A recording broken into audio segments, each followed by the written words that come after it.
r/AskReddit. What's your greatest "well I'm ducked" moment? This was when I was in 7th grade. I went to a really small Catholic school and my parents a lot of times helped out around the school on weekends. So I was often there in an almost empty school with nothing to do really. I, for some reason, had a very different locker than most of the other kids in the school. Mine was a really short locker, but very wide. I had always wondered if I could fit inside of it. I figured this was a good time to do it with nobody around to see me finally solve this stupid mystery. So I get inside and I'm kind of scrunched in there. Well, the goddamn door shuts on me. I'm trying to use my fingers to open the latch from the inside, but I can't do it. So I've locked myself inside my own damn locker until probably 20 minutes later. My dad and another adult family friend comes along and I start pounding on the door. They laugh and laugh and laugh and laugh. You know what, I'll just let you guys know when they're done laughing. But it's been 14 years. So I'm not sure that's gonna be anytime soon. I can't wait for I got caught in my locker and no one helped me part. 17 and r/Noleb. At least they slipped him a smartphone so he can read it from inside the locker. Sending the right text to the wrong girl. Or sending the wrong text to the right girl. Dude, look at this ducking monster. Media attachment, IMG 1109. OMG. Is that a poop? That's disgusting. Sorry, I meant to text that to my bro Craig. Before texting images was a thing. My friend and his roommate would take Polaroid shots of their big hits and leave them for each other. They had a competition for the biggest loaf pinched.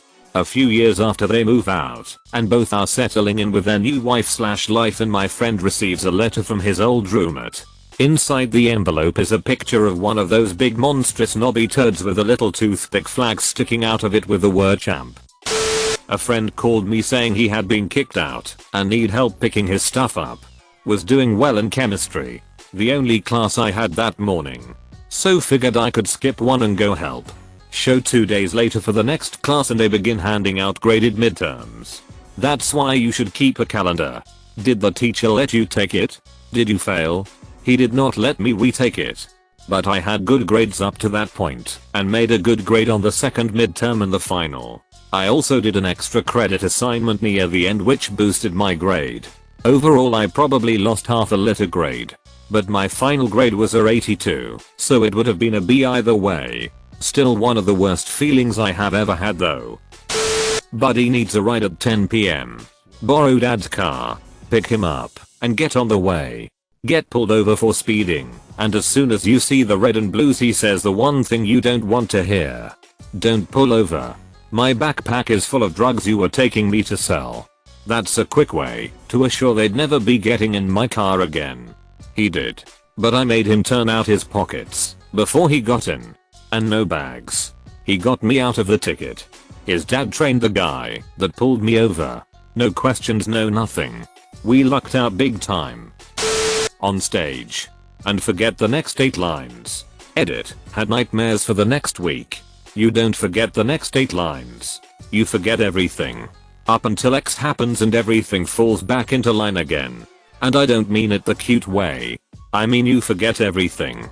Including why you started doing acting in the first place. As you frantically try to somehow use glazed over terror eye contact to cue everyone else on stage that you are ducked. Enlisted in the Marines because I wanted the challenge. Not because I actually wanted to fight or anything. Naive. I know. While I was in dental, waiting to get my wisdom teeth pulled, a handful of hit heads crashed planes into the World Trade Center. Joined the Navy or the Air Force for that hit.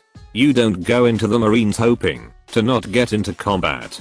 I was in E3R's same position on 9/11. But in the Navy, still had that same feeling. PS all bets were off on who went to a combat zone. Plenty of sailors, technical types or otherwise, were sent to combat zones as part of the individual augmentee IA program. Navy, so you're an electronics tech who worked on ordnance and avionics. Navy, how do you feel about robots? You will now be assigned to a RIOD unit to repair bomb robots. Your turn to do pull-ups in gym, but you have a boner for no reason, and your undersized gym shorts made of 1% mesh and 99% holes in the mesh aren't doing a very good job of concealing the meat stick. Doing a push-up and a pull-up at the same time. As a little kid, I was traveling with my family on a plane to Dubai. Once it landed, I went down one aisle. Family went down the other. I didn't know and thought my family were behind me. Kept walking forward and eventually, when I looked back, they weren't there. Well, walked back and forth for what felt like an eternity in the airport trying to find them, since I was lost in a foreign airport. Without my passport or identification, was with my parents, freaking out because there was a police person there and people kept looking at me funny, since I was an unattended Asian kid freaking out. Eventually I was reunited with my family. But man, it was terrifying as a kid.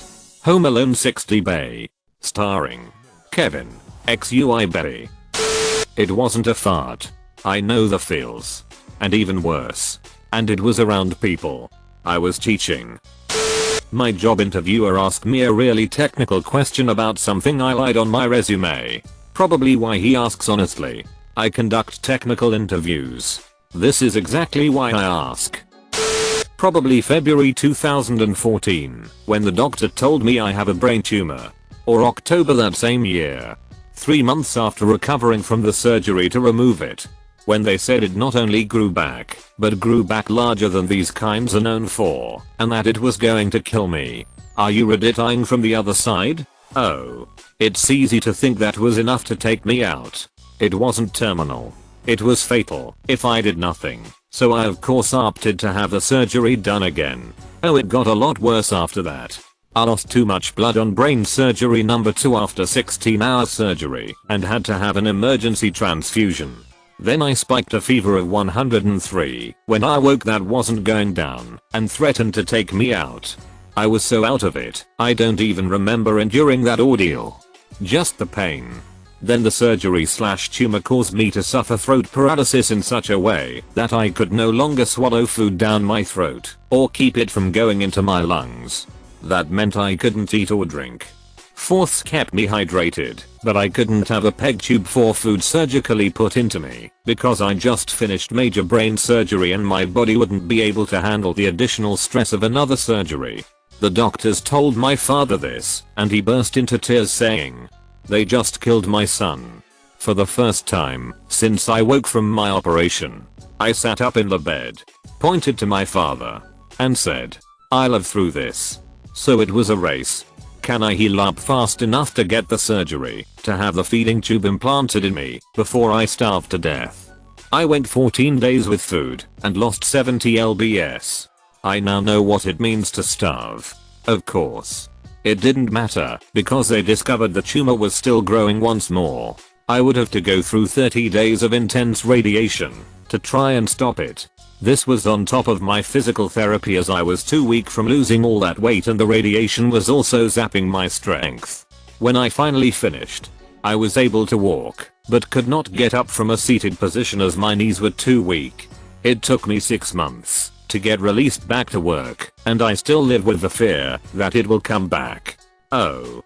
And if you think that this ended happily ever after, 3 months after I returned to my job of 11 years, the company filed for bankruptcy, shut down, and I was laid off. I've been struggling to find work, but people won't hire me as I work with computer support face to face, and my facial paralysis has made a lot of people pass me over for interviews. But as bad as things are right now, as hard as things are right now, I still look myself in the mirror and say, I live through this. A few days ago I woke up to my boss texting me, "Where are you? Are you okay?" I was late for work. What a nice boss though. My boss is like this. I texted him that I needed to leave early for a doctor's appointment, routine checkup, refill scripts, and he called, worried, asking if everything was alright. My dog died, and he told me to stay home with my family. I used my lunch break to take my kids to the dentist. He told me to take the rest of the day off to spend time with them. He works us hard and expects perfection, but his first concern is for the well-being of his staff and our families. Essayed you in a hour. Haven't started. Do you at least have the beautifully written? Upvoted for obligatory SpongeBob reference. When I was 15ish, my parents discovered my less than Christian internet habits and installed an extremely rigid internet blocker. I didn't even have access to YouTube again until I graduated high school. Well, I found out that I could access the internet with my phone. It was an old flip phone from about 2003, and I was surprised it had internet at all. I couldn't visit websites or play videos. All I could really do was get Google image results. But it was better than nothing.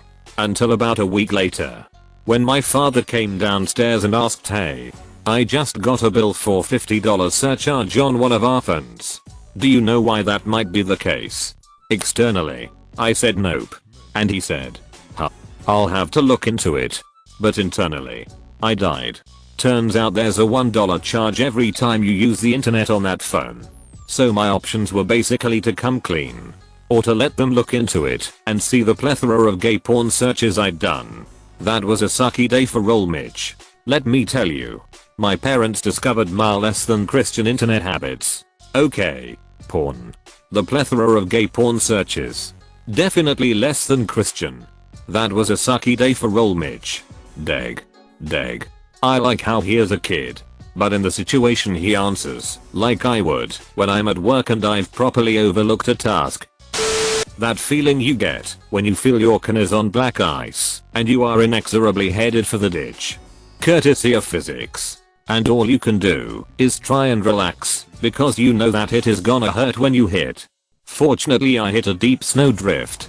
Unfortunately a lady came by a minute later and slammed right into the side of my car, totaling it. Oh hit. Flew off. Woo. Saved.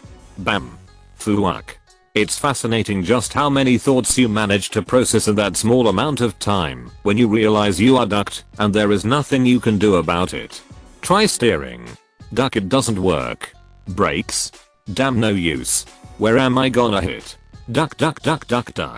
I wonder how much the damage this will cause. I should have enough in my savings account to cover it.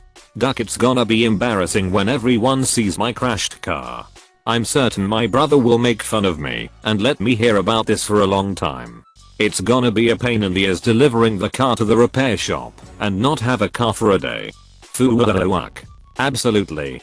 It is crazy how fast the brain can process different thoughts. I was a passenger in a car accident once, and at the very last moment, I saw the car about to ram into the side of us. It was enough time for my brain to think, holy shit. We are going to get into a car accident now. Well, duck. But not enough time for me to say anything. Not a single word. Not a sound. It was a split-second moment. I told them afterwards that I actually saw the car only a split second before impact and they were like, "You saw it? Thanks for telling us. Why didn't you tell us?" Because there was no time. When my ex called me 2 weeks after I finally broke up with her to tell me that she's pregnant. What was the outcome? If I may ask? Unlike OP, the stork delivers. Edit, OP, or at least OP sex's obstetrician delivers. See comments. I smoke weed pretty rarely, but I decided to have a bowl last Friday night. Random urinalysis at work Monday morning. I drank a gallon of water and pissed pretty much straight water. Doubt it worked though. I've been sitting here all week, waiting for a call from ours. I don't know what I'm going to do if I lose my job. Just keep detoxing. If you fail you can claim it's a false positive and retake it that next week. But you should just keep detoxing. Exercise. Ducking, like and subscribe.